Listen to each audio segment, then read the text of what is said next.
I walked across the country. That was really my boost. The thing that made me say I used to be a concerned citizen, now I'm a climate action warrior. It was the people on that march, and it was everywhere from a 3-year-old to a 90-year-old. They didn't do the whole thing. Hardly anybody did the whole thing. We marched for 8 months, 3,000 miles from Los Angeles to Washington, D.C. I was one of 4 people who walked every step, and I was the only woman, and I was the oldest.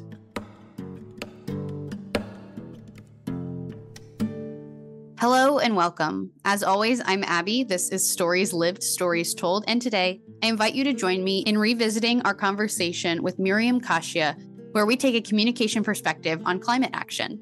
To take a communication perspective is to consider what we're making and how we're making it through our communication practices.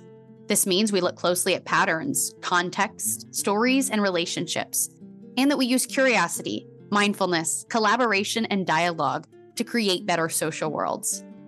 Whether the topic of today's conversation is familiar to you or not, the hope is that using a communication perspective will reveal new ways of seeing and being.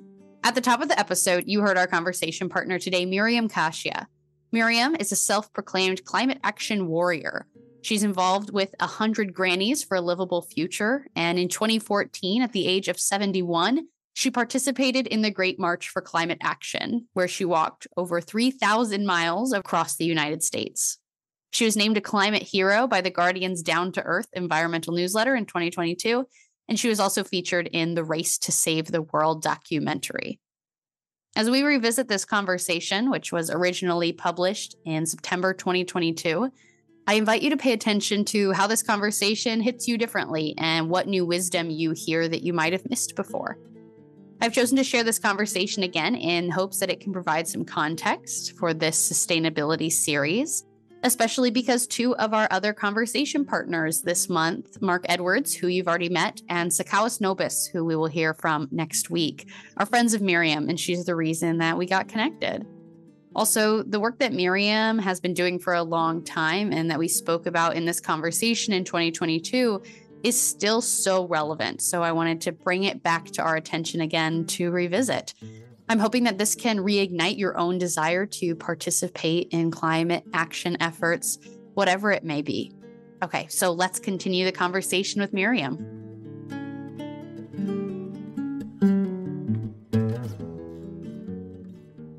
Hello, everyone, and welcome to Stories Lived, Stories Told. Today, we are talking to a very special guest, Miriam Kashia. Welcome, and thank you so much for being here.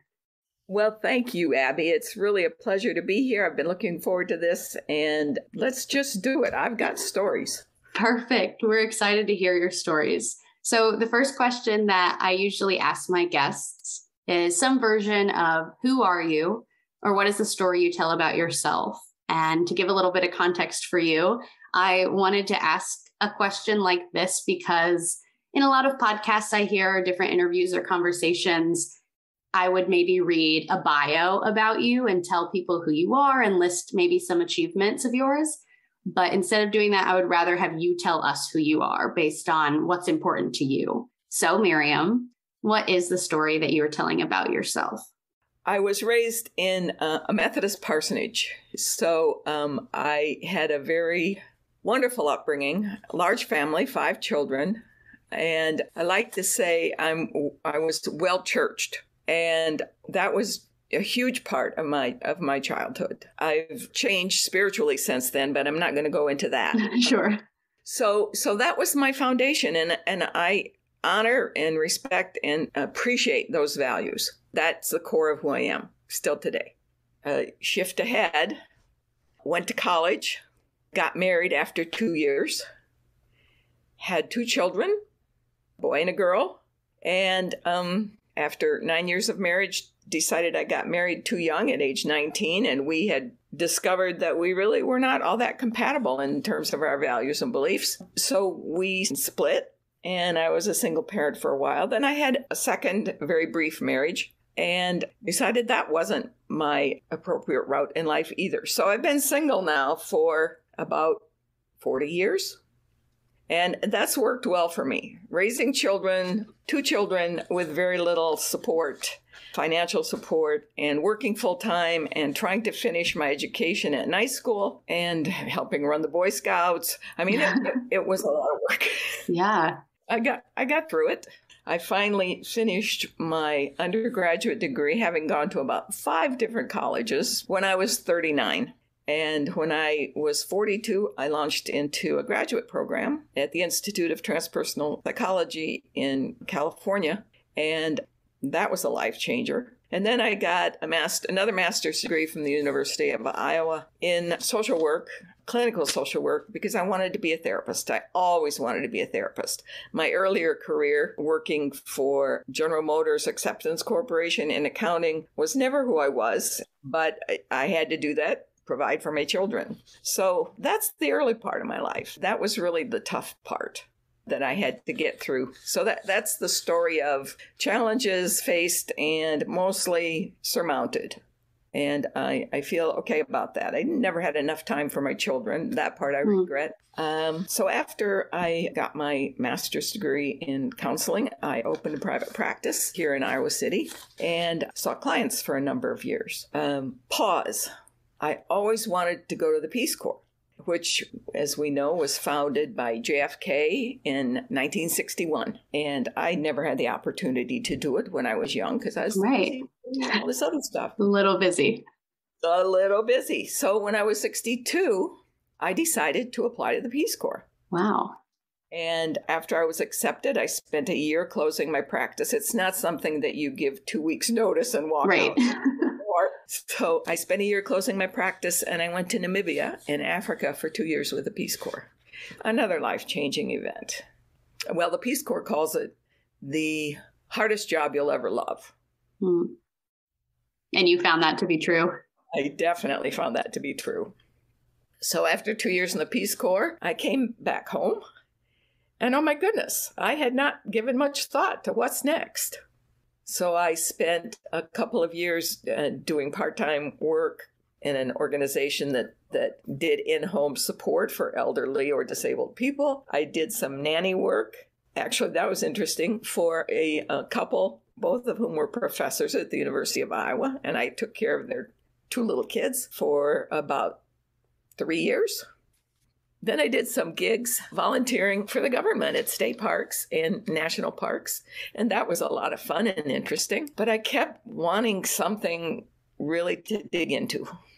And one of my gigs for the parks was in Alaska at a state park, a historical park. And I drove up there by myself and I drove home. And on the way home, I was doing this discernment process, this inner searching and thinking about it. Okay, what am I going to do with the rest of my energy, my resources, my passions, my skills? What do I really want to commit to? Because I was doing too many things and I knew I was spread too thin and I wanted to focus. So about the time I got to Denver, coming back from Alaska, I came to the decision, a really deeply considered decision, that I wanted to devote the rest of my life to 2 things. Number 1, being my spiritual life, which had evolved over time and continues to evolve. And secondly, to the climate crisis. And that relieved me of feeling torn in so many directions about all the other things that are so important to me and all the other values I have about social justice and so on and so forth. But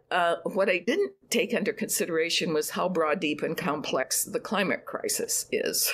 It's been challenging to find my path through that, and it's ongoing.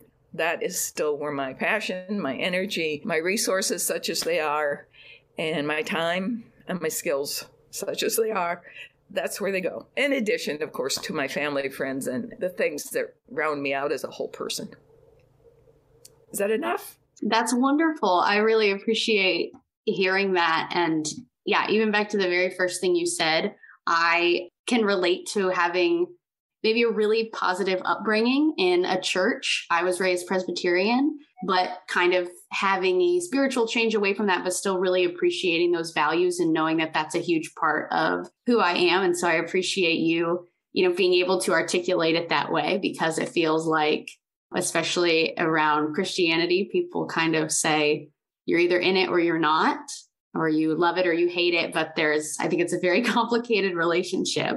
But I can see too how your spiritual life and working to fight against climate change can go hand in hand, because to me, I think it's all of the naturally existing things that I can find in the world that make me feel connected to a sense of spirituality, because it's just all very beautiful is the way that I see it. So I wonder if those two are connected in that way for you also. Absolutely. In fact, I find a lot of my spiritual sustenance in nature. I pointedly go there as much as I can. Yeah. I can see maybe what I would call different chapters of your life emerging in the way that you tell your story. What's it like now being able to look back and kind of notice where those chapters are and reflect on that? That's an interesting question, and I have two different answers for that. I try not to dwell in the past because there was a lot of pain and hardship. Yeah. And some trauma that I have no need to talk about, which is one of the reasons I don't look back a lot, because I don't find that nourishes me now. But I do also recognize that all the things that I did and all the hardships and trauma that I endured created the person I am. Not just those in themselves, but how I chose to work through them, deal with them, and surpass some of that difficulty, all of that difficulty. Absolutely. Yeah. One of the phrases that I really hate is everything happens for a reason. But I think if you maybe dig into that phrase and find a little more nuance when you are not dwelling in the past, but are able to reflect on how you got to where you are, there's some value to me in trying to understand how everything worked together to get you where you are today. Yeah. Where you are today is one of those roles is self-described climate action warrior. And so as I kind of explained about CMM, one of those tools is the DAISY model. And so that's really, if the center of the daisy is your role as a climate action warrior, then I wonder if you could put into words what we would call the petals of that daisy. So what are all the pieces of context? So maybe the chapters in your life that led you there, or the individuals you interacted with, or the things that you valued. So if we were looking at your role as a climate action warrior, as a daisy, what do you see as the petals that contributed to that? Wow. I think I already talked about my love of nature and my appreciation for nature. And that means all of nature, not just the pretty sunsets and the fir trees and the rabbits and squirrels. Where did that start? That started with my upbringing. I lived in a small rural community in Iowa and spent all our time outdoors. That's when kids used to go outside in the morning and come in at night, in time to have supper and go to bed, It was really free and fun. And we just roamed and did whatever we wanted. And we went on family vacations. We didn't have any money, but we went camping. And some parishioners loaned us their cabin on a lovely little lake in Minnesota. And I got exposed to nature in those ways. And my parents respected nature. So that's one petal. Sure. Absolutely. Another petal is I was always interested in what was happening in our country and in the world that had to do with nature. So I read books. I was a long-term member of the Sierra Club, and I would get their magazines. So I knew things were changing, and I knew some of the problems that were evolving, and I paid attention. So that was, even in my busy, complex, demanding life, I was still paying attention. And that's another petal. The other petal was, I love being outdoors. I'm an outdoor adventurer. I bicycle. I kayak, I canoe, I cross-country ski and snowshoe. If it happens outdoors and doesn't cost money, I do it. Hiking, camping, all of it. Yeah. So that's a really big petal for me. That was, and always will be a great part of who I am and how I live in the world. I'm almost 80 now. In a few months I will be. And I'm slowing down. Yeah, it's true. But I still challenge myself, and it's harder and harder to get in and out of a kayak, but I still do it. That's good. And I recently got an e-bike, so I can make it up some of those hills more easily, but I still ride my old bike. Mm-hmm. So the nature part is a huge petal. The petal of community. And I would include my family and my friends in that, but also the community of people from my church community and from the activism community. And those disparate communities fill different needs for me.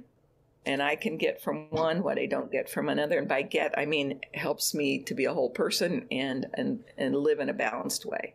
And I have some friends that are not in any way part of my activist life. But when we get together, we laugh uproariously and play silly games. And they're people I used to work with when I had my practice. And they're just as important to me as my climate action friends with my new actions. You know, it's part of the balance. Absolutely.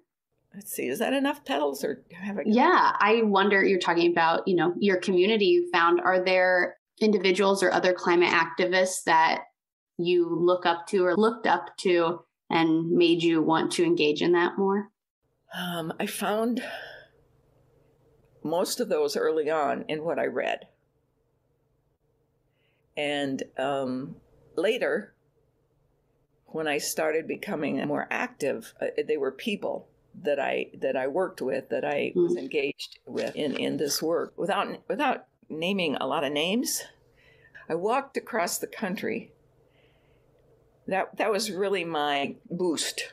The thing that made me say I used to be a concerned citizen, now I'm a climate action warrior. It was the people on that march, and it was everywhere from a 3-year-old to a 90-year-old. They didn't do the whole thing. Hardly anybody did the whole thing. We marched for 8 months, 3,000 miles from Los Angeles to Washington, D.C.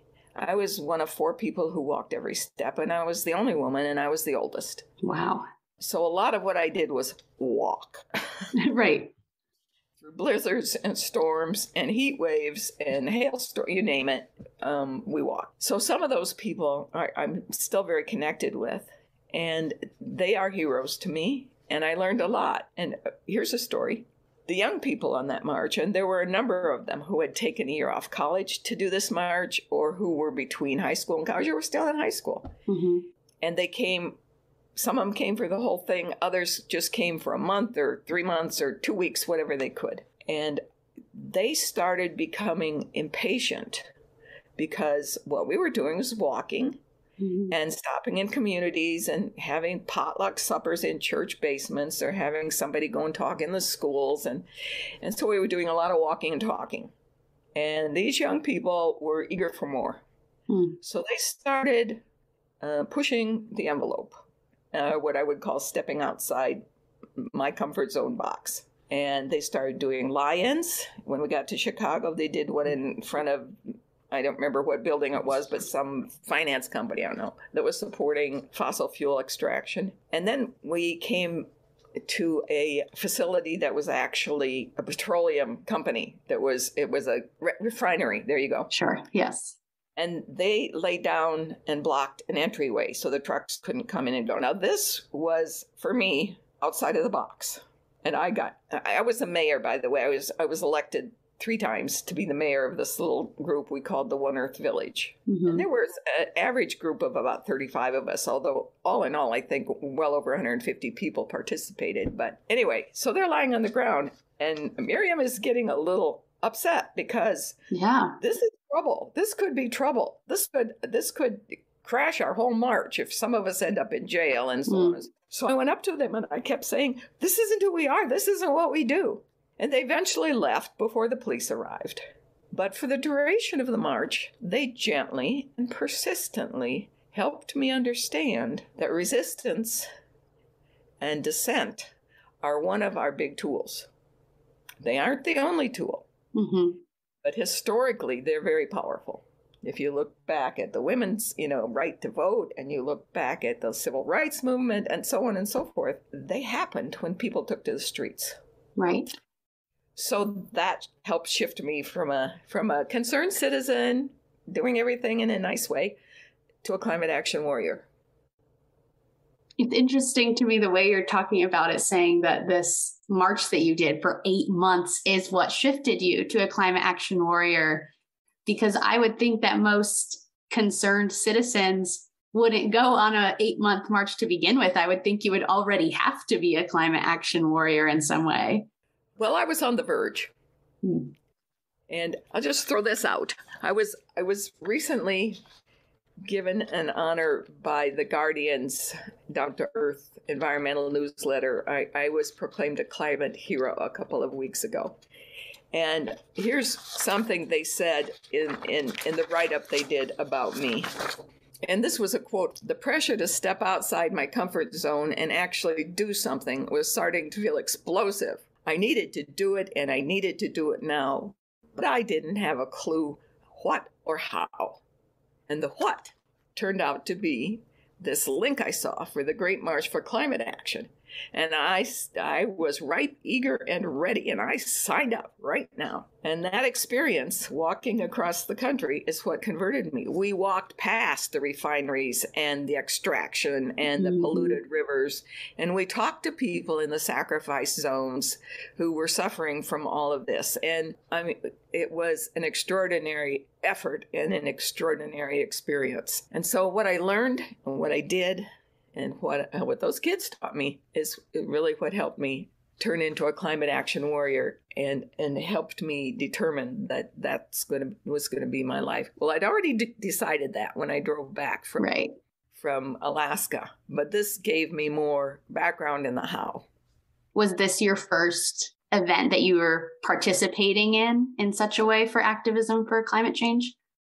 The first big one, yeah. And when we got to Ohio, there was a huge march in New York City. It was called the People's Climate March. And it was a the first really major climate protest there had ever been.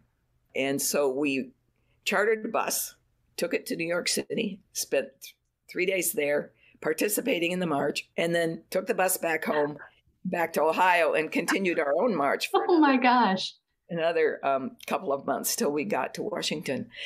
That event was also amazing. There were 500,000 people on that march. Yeah. And it was exciting. It was extraordinary.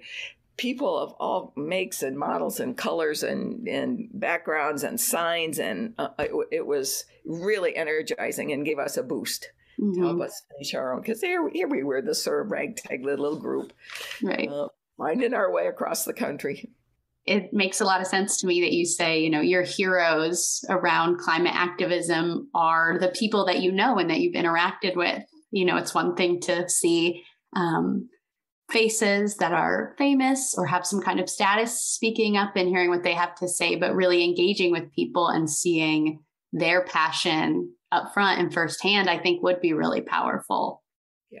Yeah, and I could name authors of books, Jim Hansen, Bill McKibben, et cetera, and they helped form me and move me in the direction, but I had to step outside my box. I had to take that step. I had to realize that I needed to do everything I could do. And so the people around me were doing that. And that gave me the impetus to join the ranks and take the lead. And now, how do you feel about being called a climate hero? Well, it's a little daunting. I'm honored. I'm humbled. And I know dozens and dozens of people who deserve that honor who probably won't ever get it. As a matter of fact, somebody that I know from the Dakota Access Pipeline resistance movement that I was involved with here after that climate march nominated me. And he should be the one who got it. Walking across the country gave me a ticket to talk and a ticket to be listened to. It was a big thing, especially at 71 years old. And I've probably given 50 talks. When I got back from the march, the local newspaper, the Iowa City Press Citizen, interviewed me and put a picture of me on the front page of the paper. And I said in that interview, I'll talk to anybody, anytime, anywhere about climate. And I jokingly say, now be careful what you say. Right. People really took you up on that. They took me up on it. And I've talked to groups of 6, and I've talked to groups of 150, the Rotary Club, whatever. Mm-hmm. And that has slowed down, but I still get, because of the march and my actions since, I still get called on a lot to speak up. And I do. Yeah, that's wonderful. I think what you said about you learned from those young people that wanted to maybe make a little more noise than you were ready to. There's a lot of value in that, and you were able to learn. But I think what is important that I see is the talking that you said that you were doing in all of these communities. And now the platform that you have to be able to continue talking, because I think action is, of course, important for fighting social injustices. But before that, I think comes the talking, the conversation, and giving people the language to understand what's happening and what needs to be done and what they can do to participate in it.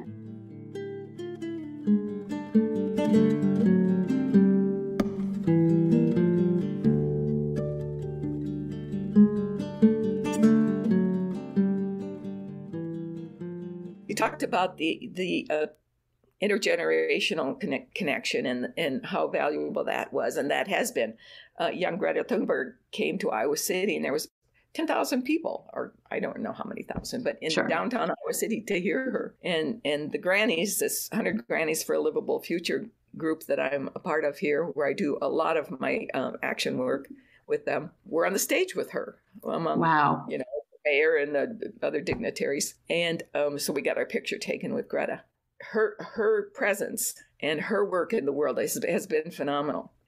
And that's a segue into something else. About 3 or 4 weeks ago, I attended a 3-day seminar. It was called a summit, the Climate Action Summit in Des Moines. And it was put on by a group called Buffalo Rebellion. And it was a phenomenal experience, Abbie, because it included an organized immigrant group, the Black Liberation Movement. They changed the name from Black Lives Matter, which is a Des Moines group. It included the Sierra Club, and it included all these indigenous groups, the Great Plains Action Society, which is an indigenous organization fighting for climate justice. And I'm a personal friend of the woman who started that and directs it. I was invited to this summit, and I went, and it was extraordinary. For all these days, each group had the floor. Their voices were heard. Everybody was on an equal plane. And during that summit, what just got me was hearing people of color say out loud, this is the first time I've ever been to this kind of event where I felt completely safe. So I am looking through my church group, which is called Green Sanctuary, our sub-team that's involved in environmental work, to create an working ally group with the Great Plains Action Society, and seeing how we can support their work. Not, will you please come to our events? Yes. Because you know how to do this, and we'd like to, have your face show up with us. We want to support them. That's incredible. Yeah. That's a huge difference between those two things. It's consciousness. It really is. And by God, we need to do it. Absolutely. I'm jumping all over here. No, that's perfect. It's perfect. Don't worry about it. I was going to say right now would be a good time to bring up a question I wanted to ask, which is, can you talk about how you view the need for climate action through the lens of intersectionality? Yes, I can speak to that. And that's actually a word I learned on the Climate March. It was a new word. It wasn't very much in the public discourse yet, but I learned what it was, and I use it a lot. Another way to put that word is something that Thich Nhat Hanh, one of my spiritual mentors, calls interbeing, which is another way of saying the same thing. And I like both words, and I think that they together, I think they make a complete thought. Intersectionality means to me that all injustice is connected. And so if somebody's working on issues with Black Lives Matter or Indigenous or jobs, whatever, housing, and I'm working on climate, it's still all connected. So that's what intersectionality means to me. All injustice is connected. And interbeing, it means the same thing, but for me, it goes a little deeper. It goes a lot deeper. It means, for me, and apparently for Thich Nhat Hanh, it means that at the core, we are whole and we are one. Simply put. I think it's powerful for me to hear the story that you talk about of people that maybe are a part of marginalized identities being able to be in that space that you were in and say that I feel safe here. And this is the first time, because that's a big part of the coordinated management and meaning theory, is that we do all of this storytelling, but something we have to consider is that not everyone's stories are given the same privilege to be heard. Not everyone feels safe to share their stories or to feel heard. And so I just really value creating a space like that. And so it's really cool to see that you were able to be a part of a space like that as well. And will continue to be, by the way. Absolutely. So here's a little subset of that experience, which ties into what you just said, Abbie. One of the things that someone over that 3 days, probably an Indigenous person who was presenting, mentioned. They mentioned Greta. And they talked about the work she has done and how fabulous that's been and how great it is that she's done what she's done and what an impact it's had globally. And then they said, but we have Indigenous young people who have done that work for a long time and have done amazing things. And they get no attention. They get no press. They get no global heroic response. And that caught me up short because it's absolutely true. And not just Indigenous kids, but all kinds of young Black people or, whoever. Mm-hmm. From Namibia, for Pete's sakes, where I was with the Right. Corps. You saw it. Yeah. Lots of things. So Greta's great, yeah, but we certainly need to recognize others from other voices.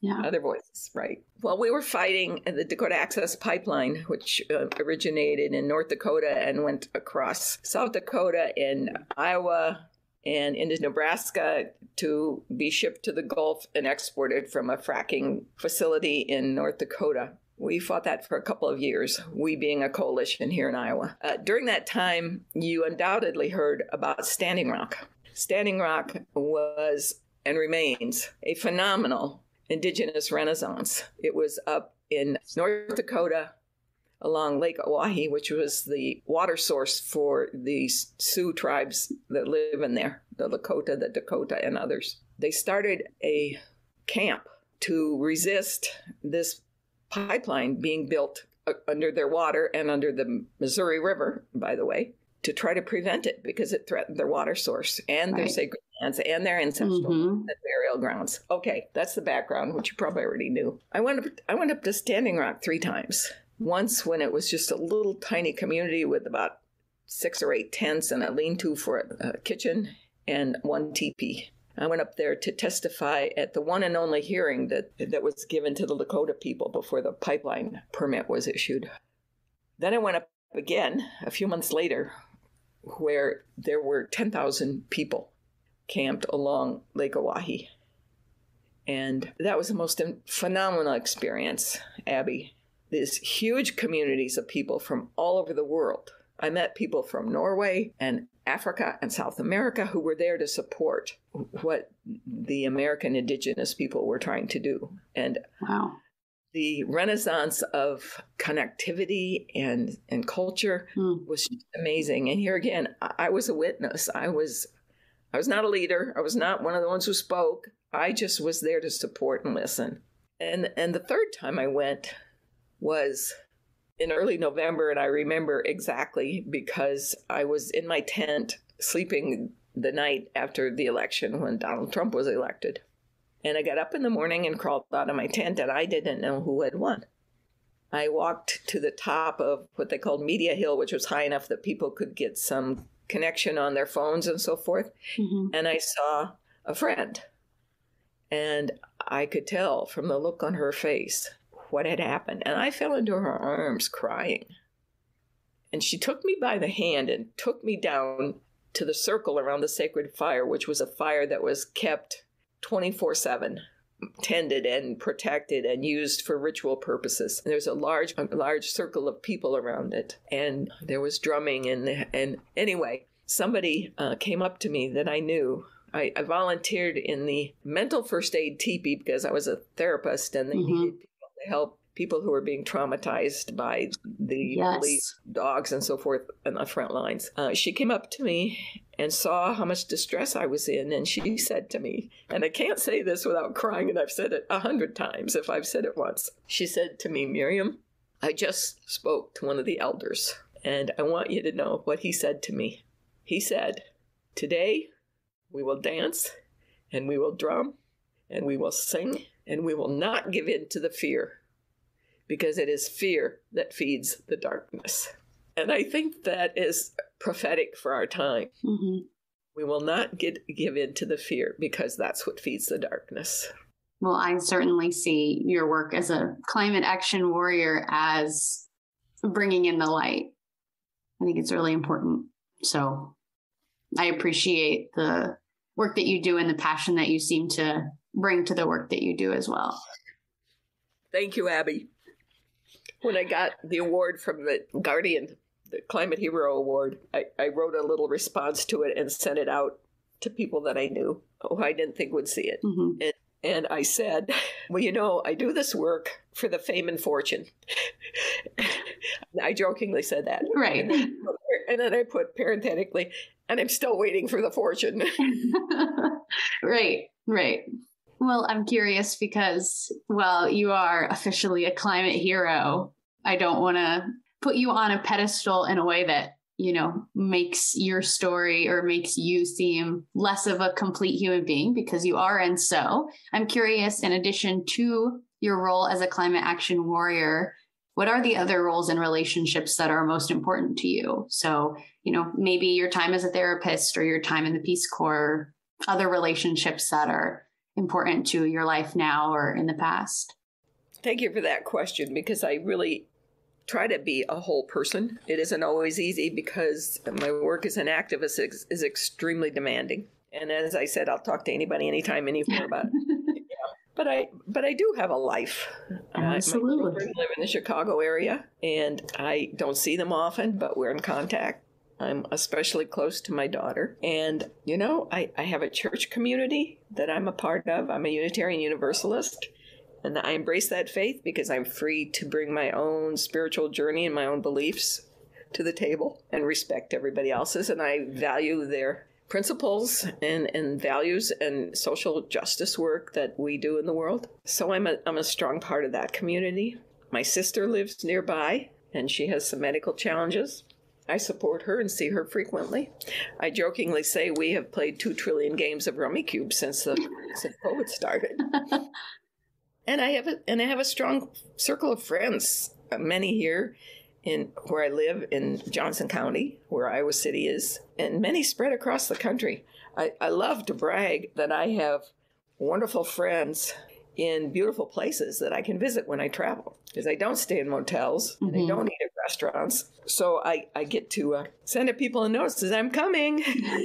And I visit the Pacific Northwest, which is an area I dearly love, and up on to the San Juan Islands off of the coast of Washington, where 3 of my Climate March elder sister friends live. And I visited them there every year for the last 7 years. In the Southwest, where I have family and friends, and Florida, where I have a brother and a niece. And I love to travel. You know, that supports me in both my climate work and in my need to get out and be with people and do crazy, wonderful things in nature and not, and just in their houses or whatever. I have a broad, deep community of people and family, and I'm very grateful for that. And I think this is true of most people. I have certain people that help provide certain aspects and enrich certain aspects of my life. I have those with whom I have a deep spiritual bond, a deep activism bond, a deep just friendship, good time, let's get together and play. What does it mean for you to be with people and to travel? What does it mean to me? Yeah.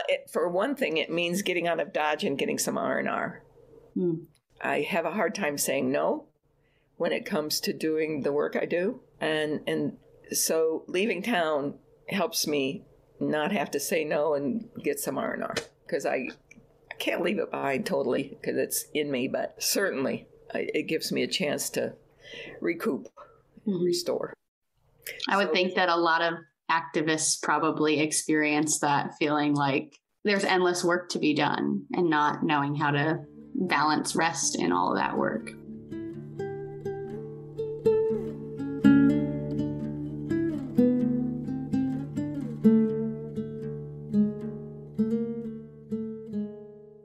In addition to the Climate March, the Great March for Climate Action, which you can still Google and learn about, and the recent honoring with the Climate Hero from The Guardian, I was featured in a film called The Race to Save the World, which was made by a guy in California who's a film producer, documentaries, named Joe Gantz, and he made a film about climate activists, and he featured about 5 or 6.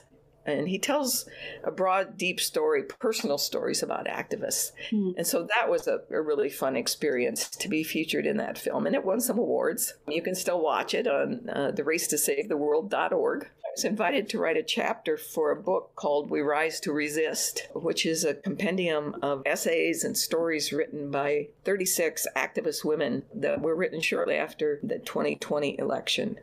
In reaction to that, and to just talk about what they do and what's important and how they put their energy to work in the world. And I think I'm the only one that wrote about climate. But my essay, which was a chapter in this book, We Rise to Resist, is called The Making of a Climate Action Warrior. And it's my story, much of which you've just heard from me today. Right. That was a good opportunity for me to put my thoughts together, tell my story, and evaluate and put out what I've learned along the way, and advice I have for people who are going to take that giant step outside their personal comfort zone and take a leap outside the box. When they are inspired, hopefully I can inspire folks, and many others. Greta and so many others are inspirational. So I'm going to share with you. Please. This is from the chapter that I wrote called The Making of a Climate Action Warrior. I won't read the whole thing, of course. I'm just going to give you some highlights of what I've learned along the way. Number 1, direct actions speak louder than words. Following the rules doesn't get you any attention. So that's rule number 1. It's important to talk. It's important to write those letters to the editor and the opinion pieces and talk and communicate with your friends. That's very important. But actions get more attention. Okay. Number 2, you cannot do this alone. That's really essential.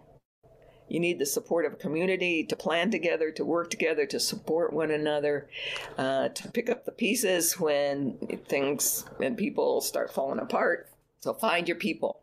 And if you find a group that you think you might be a part of that would support how you feel, and it isn't for you, find a different one. And look until you find the one that's right for you. And don't find too many that gets overwhelming. And this was also important. If your heart isn't in an action, don't do it. Find your own niche and don't try to be anybody else. When I give all those 50 speeches or however many, I always say that. Be yourself. Find out what's your purpose and your goal and how that fits into your passion, and do that. You can't be me. I'm already taken. Right. Yep. Take regular breaks. I already talked about that one. R&R is really important. Even with good planning and built-in fun and a community of support, this is a sentence I wrote, the life of a dedicated activist is financially, physically, and emotionally draining. We have to maintain a balance in order to keep doing this work. Number 5, trust that every failure on the journey leads one step closer to success. Another way of saying that is we never can know what our ripple effects are. And everything we do matters. That's one of my mottos. I use lots of mottos because they're succinct and catchy. And I remember when people tend to remember them. Yeah. Everything we do matters, even if you don't get immediate results. And we hardly ever get immediate results. But everything we do matters. And everything we do contributes to eventual success on some level. One of my mottos is we don't lose until we quit. Number 6, everything and everyone is connected. And we already talked about that one, intersectionality in the interbeing conversation that we had. And maybe this is the most important one, number 7. Remember that we are standing for love and truth and justice. Be the change. We cannot go into this with anger and hatred and nasty, vitriolic behavior towards other people. That won't work. We need to be the change we want to see in the world. We stand for love and truth and justice. So that's what I have learned. All those petals that we talked about contribute to what I just outlined. I've learned other things too, but I think those are the core important ones. Was there a moment along your journey into being a climate action warrior that you learned about that relationship of the activism you were doing to love and justice? I think it's always been a part of me, going back to early childhood, Sunday school, whatever. Love and justice and treating people respectfully and has always been a part of me. And certainly when I look at the divisiveness and the fear and the lies and the blame and scapegoating that happens, it just makes it so important that we counter that, which was why the Climate Action Summit was so meaningful to me, where everybody was on an equal footing and felt that palpably in the group. It was really wonderful. I imagine that you have seen other activists even or other people try to achieve maybe some of the same things you are, but not through love and not through kindness and not through justice. And that might have inspired you even more to lean into that, because I imagine it is also hard sometimes to stay in the love when you're just maybe really frustrated. This is true. None of us are perfect. Certainly I'm not. And I forget my own principles sometimes. Yeah. But I always come back to them. And I do my best to live them every day. You know, the random acts of kindness thing is so simple. And it can be when you're in the grocery store or walking down the street or in the middle of the front lines doing an action. You know, being kind is really important. I've also learned, which I didn't specifically mention there, I did elsewhere in that chapter, that I don't think we can change people or impress people or inspire people with guilt or blame. I don't do that. I think we can inspire by modeling. I mean, I'll frequently talk about how, for example, I think every time I turn on a faucet or switch on a light bulb, I consciously think about how I'm doing it, whether I need to do it, and how long I'll do it. I live that way. Everything I do in my life, I consider the impact it's having on the planet and on other people, because those are intertwined. We know climate justice is hitting the least able to deal with it the hardest and fastest. So that's living love. Yeah. Turning on a switch thoughtfully is living love. I wonder about those individual actions you're talking about, like how you approach turning on a light switch or recycling or something like an individual action. I think a lot of people have a hard time. Like you said, climate change and climate action is one of the most important issues, because if we don't have the world, then, you know, none of the other issues can even exist in the first place. But climate is where it really all starts. And I think a lot of people can feel very overwhelmed to the point of just not acting at all, because the forces that it feels like we're quote unquote up against in the fight against climate change are governments and big corporations with money and power. And so I wonder, in addition to the advice you already shared, what advice or perspective do you give to people to help them lean into that personal action in the face of sometimes threats that seem like there's no way to overcome them? I know that throwing statistics and facts and horror stories about catastrophes is not going to move people off of their numbness or their inaction or their denial or hiding from what's happening. And, those are self-preservation tactics. And I have to do that some of the time. It's part of remaining, staying in balance. I'll pick up a novel to shut out the world for a while and help me get away. But I always come back. I think that one of the best ways to bring people into the conversation without guilting them or shaming them or leaning on them or making them feel like they're dumb or thoughtless or whatever is invite them to talk about what matters to them.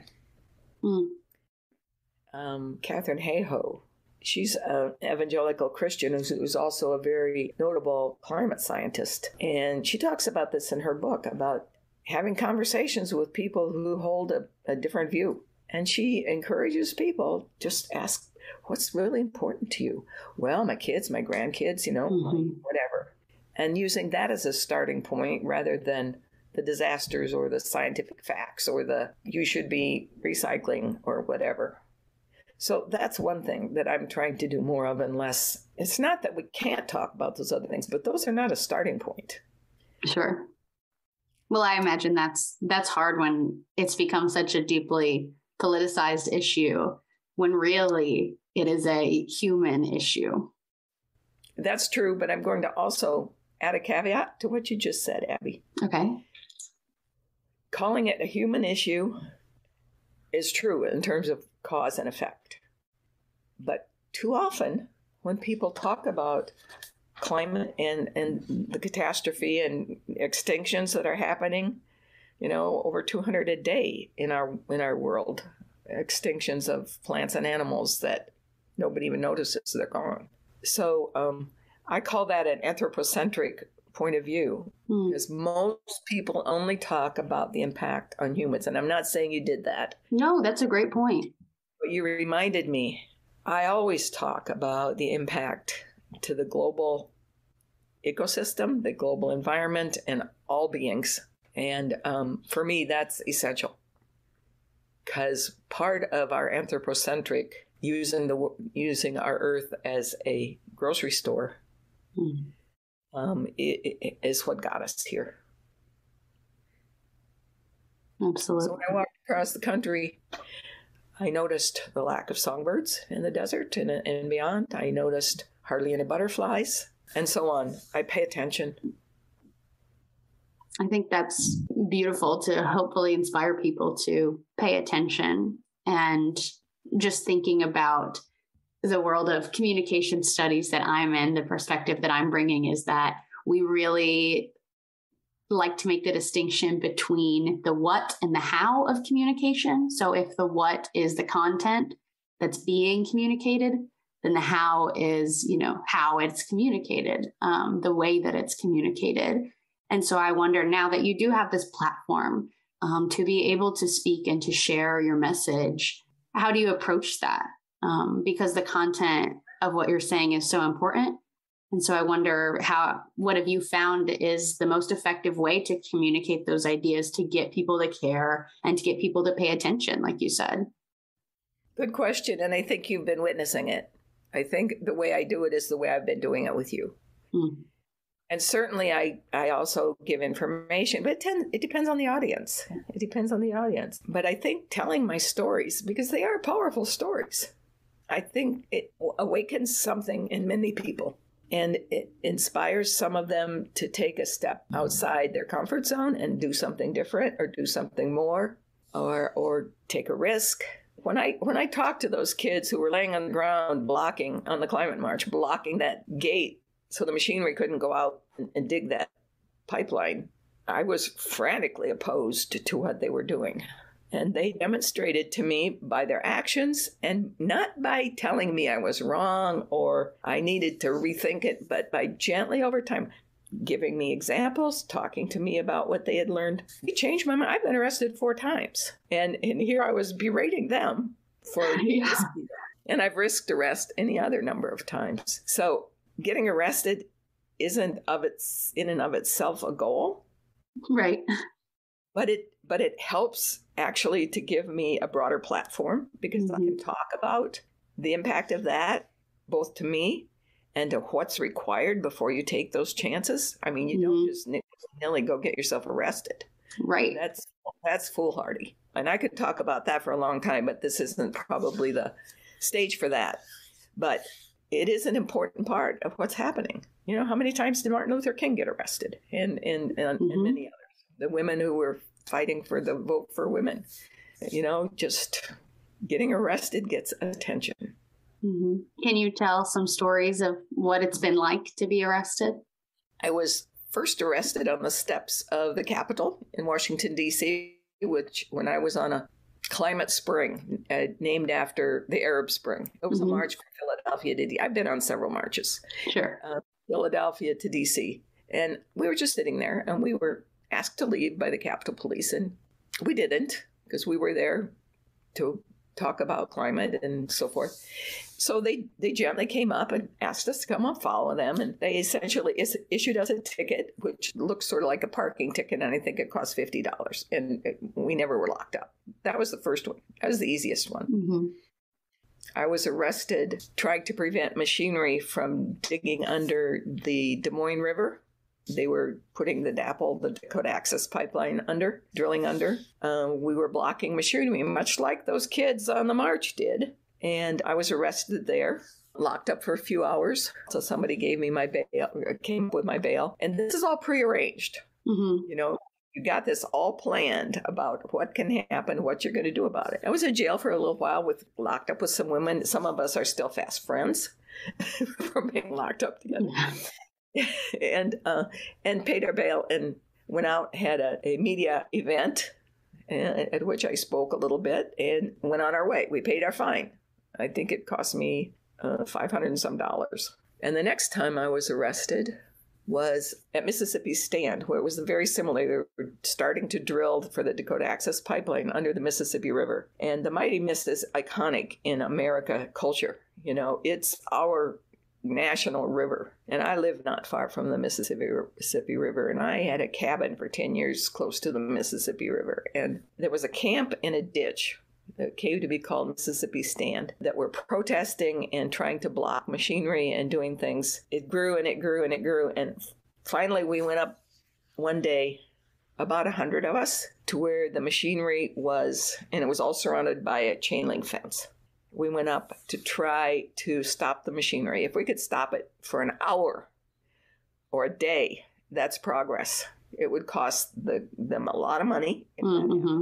And legally, if we could get to the machinery, they were legally obligated to stop it, at least temporarily. Well, long story short, I made it close to the machinery, and they spotted me, and I went to jail. And at that time, I was also arrested with 30 other people, 5 of which were members of the 100 Grannies for a Livable Future that I'm active with. And the 5 of us chose to plead not guilty because we wanted our day in court. There's something called the necessity defense that says it was necessary for me to do this because of the threat of this climate catastrophe to our world and to the river and to people everywhere and animals and birds and so forth. And the necessity defense has not really been used much successfully, but we need to keep trying. Yeah. Valid. So we pled not guilty. There was a trial date set. We worked with a local lawyer who was working what he called lo bono with us. And we were actually in the car driving down to the county seat down in southeast Iowa to meet with the judge for a pretrial hearing. And we got a call from her attorney. He said, turn around and go home. They just dropped the charges. And a lot of people said, yay, you won. But we didn't feel that way. Right. Because we wanted our day in court. We wanted the newspapers to talk about these grannies who were trying to protect the Mississippi River and putting their lives and their bodies on the line. So we were disappointed, but we didn't have to pay any fine at least. That's good. Yeah. But that's very complex, it seems. Yeah. So those are some of my arrest stories. Yeah. So one of the things that I'm thinking of seeing your story through the lens of CMM is that we talk about the patterns that we get ourselves in, that we contribute to create the social worlds that we're in, that ultimately create those social worlds. And so thinking of the narrative of climate change and climate action, I see the pattern we're in right now being one that is fueled by greed and capitalism and hate and fear, probably. And so I wonder, from your perspective, what are the changes that we need to be making to that pattern? How can we start a new pattern for ourselves when it comes to climate activism? I think that's the question of the hour, Abbie. And I don't think there's one answer. I think there are many answers to that question. And I think one of the factors in answering that question is intersectionality, because the answers will look a little different depending on which part of social or climate injustice you're working on. The things that I've been saying and we've been talking about are crucial to answering that. My personal belief is that the bad news gets the press. The crises get the press. The disasters get the press. The wars get the press. But there are so many incredibly wonderful movements happening and technological advances being made and people joining together and rising up to protect the forest where they live or to protect whatever. There's so much happening. And I see that as a part of an entire paradigm shift that we are in the middle of. And this goes, I think, to your question about what needs to change or what do we need to see. Mm-hmm. And I see this. I heard Barbara Marx Hubbard speak years ago. I don't know if you know who she is, but she's a futurist.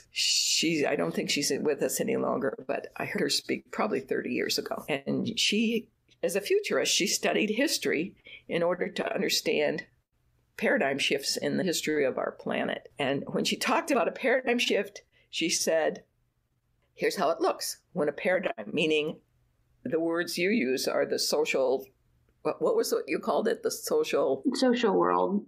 Social world. Mm-hmm. And that's shifting. The old paradigm or the old social world flares up, hangs on because it's being threatened, and looks bigger and stronger and more powerful than it's ever looked. Meanwhile, over here, the new paradigm or the new social world is emerging. The hopeful things, the incredible advances in people's awareness and willingness to participate in new behaviors, et cetera, et cetera. This is emerging. It doesn't get the press. It isn't near as noticeable as this. And in the middle of that, while this is flaring up and this is slowly emerging, what we see is chaos. And my understanding and observation and belief is that is exactly where we are right now. The old paradigm social world is dying.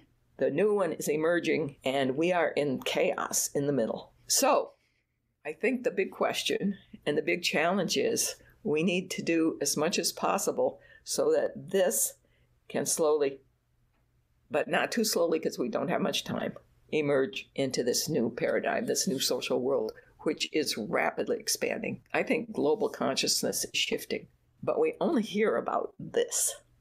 Yeah. And that's why we're talking today. We want to talk Yes, it is. That. Absolutely. Thank you so much. I really appreciate this conversation. My pleasure. Thank you for inviting me.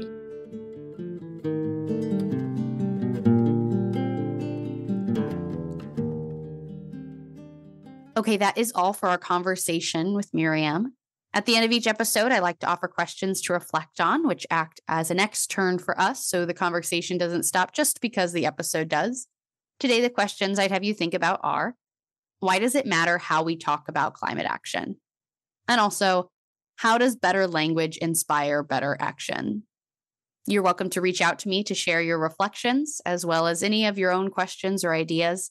You can do that through email, through my website, or by commenting on Instagram and YouTube. And links to all of those places are in the show notes below. The reason I invite you to share your reflections is to stay in dialogue. And other great ways to stay in dialogue include leaving a rating and review of the show, following the show wherever you listen, and most importantly to me, sharing episodes that have been meaningful to you with other people in your life to invite them into the dialogue and invite them to be a part of this community. While I'm resharing this episode as part of the sustainability series, I'll point you back to one other episode that was originally published in December of 2022. That was a real inspiration for this series and for continuing on with this conversation. And that was the 2 episodes that I have with Eileen, who works in the field of sustainable agriculture. And she's got some really amazing things to say and amazing stories to share. So I'll include links to those in the show notes as well for you to be able to find if you'd like to listen to those episodes again as well.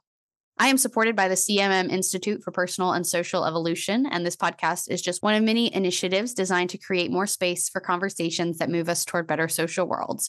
A few of the other initiatives of the CMM Institute include the entire Cosmo Activities line of social emotional resources, which can now be found at www.cosmoactivities.com. We also have a Substack now where you can find all of our resources, including some short educational videos and infographics that I've made, which are great if you're looking to understand CMM a little better and what it really means to take a communication perspective. Again, a link to that will be in the show notes as well. Thank you for showing up. Thank you for being curious, and thank you for being a part of this story. I'm Abbie, and this has been Stories Lived, Stories Told.